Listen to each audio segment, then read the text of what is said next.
Hello, welcome to Oxford Heirlooms. We are getting close to being finished with this little garment. Today, we're going to be preparing to sew the neckband onto the garment, but we've got some prep work that we have to do first. All along the top of the neck seam, you can see this is all kind of rectangular right now, so we need to gather all that fabric up to make it much smaller to fit around the neckline of the baby. Let me get my fabric out of the way. I'm going to set my straight stitch to a basting length, which on my machine is a 4.0, and then using some white thread, I'm going to sew up along the neckline. I'm going to make my first pass 1/8 of an inch away from the edge of the neckline, and then a second pass that will be 1/4 inch away from my first line. So this will take me a couple of minutes to get these two stitches in.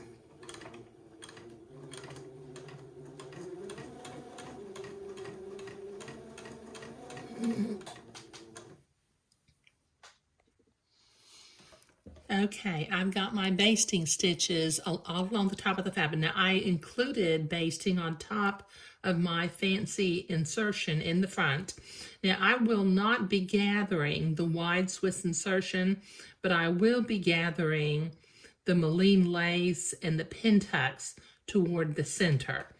Okay, now I need to mark the center front of the wide Swiss insertion. And since I've already got some blue marks in there, I think what I'm going to do is I'm going to take one of my silk pins and I folded it in half and I'm going to put a pin in there. And then I have the center front marked with a red pin. Let me set that aside for a minute. Now I've got my bias neckband piece, which is 1, 2, 3, 4, 5, 7, 8, 9. It's about 10 inches long. Let me take the pins out. Okay, now I need to center this on the garment also. So what I'm going to do is I'm going to fold it in half,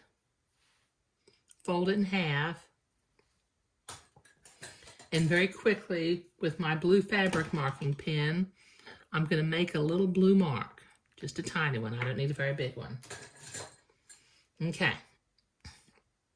So we've got a little blue mark in the center of our bias neck facing. Now I'm going to bring the front of the garment over to me again where I have put that pin in up above, which marks the center. Now, if you recall, I left about 1/4 of an inch above the top swirl so that I could attach this neck piece.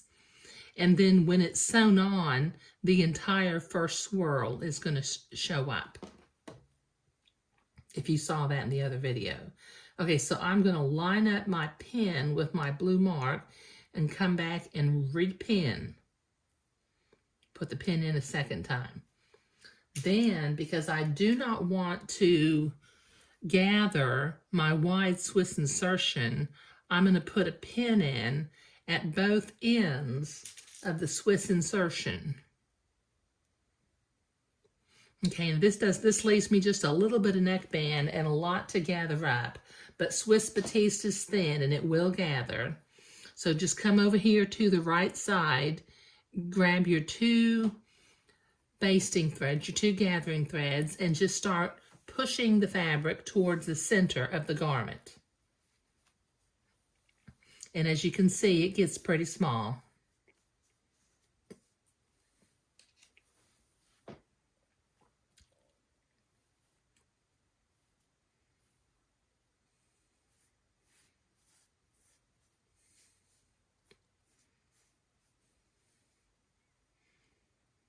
Okay, so I have gathered the Moline lace. I've gathered that little 3/4 inch between the Moline lace. And so what I'm going to do is I'm going to bring my neck piece over. And I'm going to pin it on with 1/4 inch of the neckband hanging off the end of the placket in the back.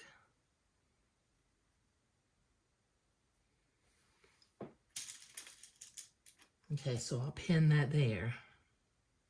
Let me see if you can see this. Okay, so I have about 1/4 inch of the neckband hanging or extending past the placket at the back opening. And then I can just gently, because this is a bias spacing, it will stretch just a little bit. I can ease my neck piece onto the gathered fabric and pin it in place.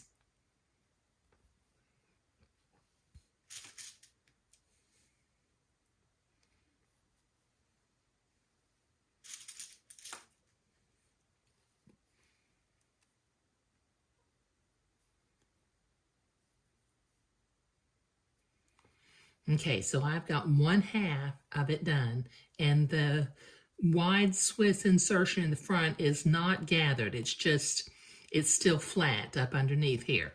Now I need to pin the other side, so that'll take me a minute. Okay, so I have my entire neckband pinned along the gathered neckline. Now on both ends, I've got 1/4 inch of neckband extending from the placket on one side. I've also got 1/4 inch of the neckband extending from the placket on the other end also. So now sewing from the inside of the garment, the side where the gathers are, I'm going to put this in the sewing machine. I've got white thread. I was just basting, so I need to reset my stitch to a regular stitch width. And then using a 1/4 inch seam allowance, taking your pins out as you come to them, tack the end of the neck together real carefully, and sew a 1/4 inch seam along the top of the neck. This will take me a minute to do. Okay, so I've got the bias neckband sewn onto the garment all the way along the edges. The neckband extends about 1/4 inch from both ends at the placket. Okay, so in the next video, we're going to be creating the buttonhole loop. We'll also be tacking the neckband down and then sewing the button on also. But this is what we were doing today, preparing the neck edge and sewing the neck bias band on. Thank you.